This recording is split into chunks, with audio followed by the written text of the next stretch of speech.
The political divide over homelessness continues as the governor is expected to sign a bill into law that allows police to arrest people sleeping on the street. Some say they're trying to get help for the unhoused, but others believe the law could be abused by authorities. WGSU's Travis Mackle has both sides of the controversial proposal.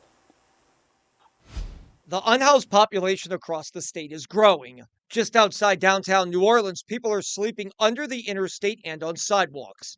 And if the governor signs a recently passed bill into law, this will be a crime. Sleeping outside on the street and in public areas. And police can make an arrest. I think it's an awful idea. It's only going to hurt our community. Sarah Parks runs the nonprofit Grace at the Green Light, a homeless assistance group. I think it's very discriminatory. I think of ways that this bill is going to be used to target individuals. The bill, House Bill 211, authored by Metairie State Rep Debbie Villio, does allow for the arrest of people sleeping on public streets and sidewalks, but they have to get treatment after the arrest.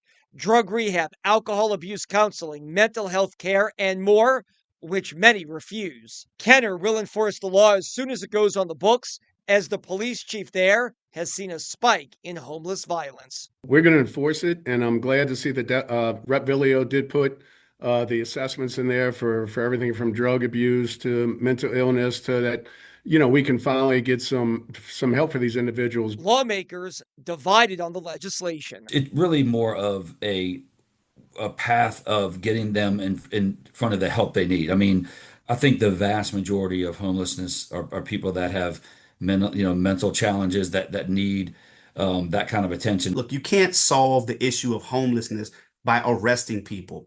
It's a lazy approach. It's a flawed method. The governor is expected to sign the bill into law.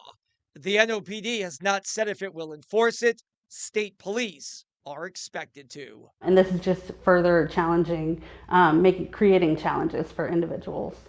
The arrest of people sleeping outside on streets and on sidewalks would be a misdemeanor offense. Again, the governor is expected to sign it into law, and it would be a statewide ban, not just pertaining to Metro New Orleans. Reporting in New Orleans, I'm Travis Mackle. Let's send it back to you.